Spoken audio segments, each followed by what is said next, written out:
가장 논란이 되는 부분입니다. 청와대가 북한의 신속한 사과에 대해서 긍정적으로 평가한다라는 청와대 입장을 내놨습니다. 문재인 대통령이 우리 국민이 북한에 의해서 사살된 지 113시간 만에 처음으로 안보회의를 주재하고 나선 뒤에 청와대 입장이 나온 겁니다. 굉장히 논란입니다. 들어보시죠. 북측의 신속한 사과와 재발 방지 약속을 긍정적으로 평가함. 조속한 진상규명을 위한 공동조사를 요청함. 이를 위한 소통과 협의, 정보 교환을 위해 군사통신선의 복구와 재가동을 요청함. 방금 들으셨듯이 긍정적으로 청와대는 평가한다는 입장을 내놨습니다. 문재인 대통령이 몇 시간 만에 안보 관계장관 회의 등을 직접 주재했는지도 더 세세하게 살펴보시죠. 야당에서 문재인 대통령의 47시간을 문제 삼고 있는 가운데 공무원이 사살된 지 113시간 20분 만에, 그리고 사살이 보고된 후 102시간 30분 만에 대통령이 안보 장관 회의를 직접 주재한 겁니다. 아시다시피 앞선 NSC는 대통령이 참석하지 않았죠. 대통령은 NSC를 주재하지 않고 공식 일정, 아카펠라 공연 등을 관람하는 공식 일정을 수행한 것도 현재 논란이 되고 있는데, 자, 113시간, 102시간 만에 직접 뒤늦은 안보 회의라는 평가를 받고 있는 회의를 직접 주재하고 나서 청와대의 입장이 긍정적인 평가라는 평가가 나와서 야당에서는 굉장히 문제를 삼고 있습니다.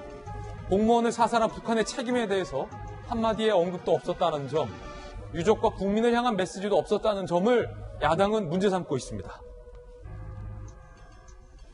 시신 수색과 관련해서 남북이 각각의 해역에서 수색, 중국 당국에도 협조를 요청한다라고 밝혔지만 북측이 영해를 침범했다라는 주장에 대해서는 역시 대응하지 않았습니다.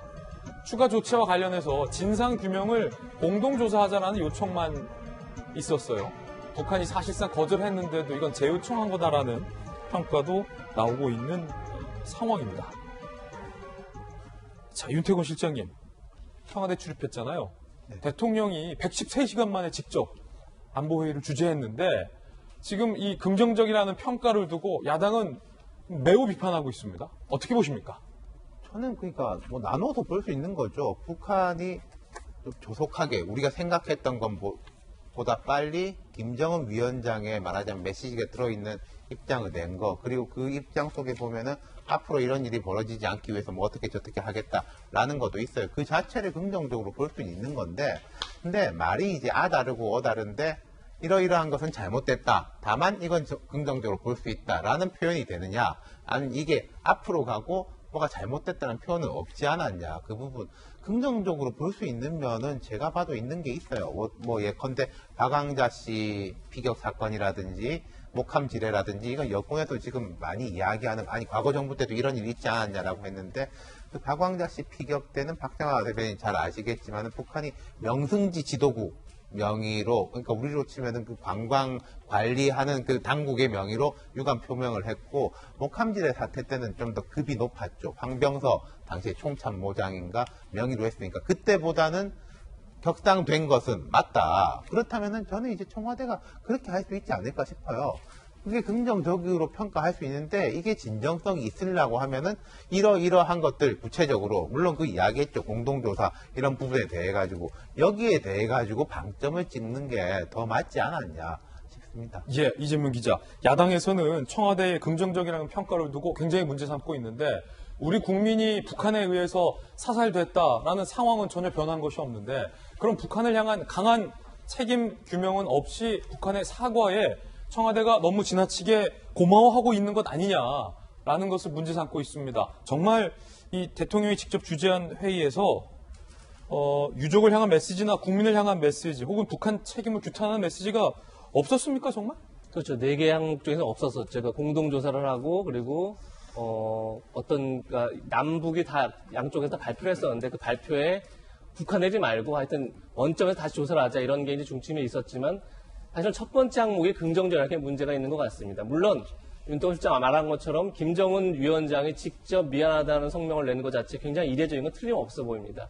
문제는 그 사과 자체까지 말씀드린 진정성이 확인되려면 결국은 그 다음 후속 조치를 북한이 어떻게 해주느냐 이 문제가 굉장히 중요하겠죠. 그런데 저희가 보다시피 청와대 긍정평가와 무관하게 오히려 북한에서는 영해 침범을 간과하지 않겠다 이런 성명을 낸 겁니다. 그렇기 때문에 과연 이 사과의 진정성이 있느냐 이런 의문이 하나 남는 거고 사실 이런 게 또 있습니다. 그러니까 우리가 22일 날 사건이 발생하고 23일 날 유엔사를 통해 통지문을 북한에 보냈습니다. 하지만 북한은 아무런 답을 하지 않았습니다. 그리고 24일 날 우리 군이 발표를 합니다. 그러고 나니까 바로 다음 날 북한의 통지문을 통해서 어떻게 보면 우리 군의 발표를 전면 부인하는 통지 내용을 보도하죠. 그러니까 발표하죠. 그 자체가 어떻게 보면 사실 우리 군의 발표에 굉장히 혼선을 주고 우리 군의 발표가 잘못됐다 이렇게 어떻게 보면 갈등을 유발할 수 있는 소지가 있는 거죠. 그러니까 과연 그 통지문에 담겨있는 사과가 얼마나 진정성 있느냐 기본적으로 많은 국민들이 의문을 가질 수밖에 없는 상황이죠. 그런 점에 있어서 청와대가 대통령이 113시간 만에 이 사건이 난 지 처음 회의를 주재하면서 첫 번째 성명에서 첫 번째 항목이 북한의 사과 재발 방지 노력이 긍정적이다라고 한 것 자체는 좀 너무 섣부른 게 아닌가 이런 생각이 분명히 듭니다. 야당의 입장 논평도 살펴보시죠. 야당에서는 북측 지도자의 한마디 사과를 하늘처럼 떠받들고 우리 국민의 피눈물 나는 현실을 외면한 채 긍정적이라는 말을 썼다. 태어나서 긍정적이라는 말을 이토록 슬프게 바라본 적이 있나 싶다. 절망감을 느낀다. 야당에서는 이렇게 얘기를 하고 있다는 점도 소개를 해드리겠습니다.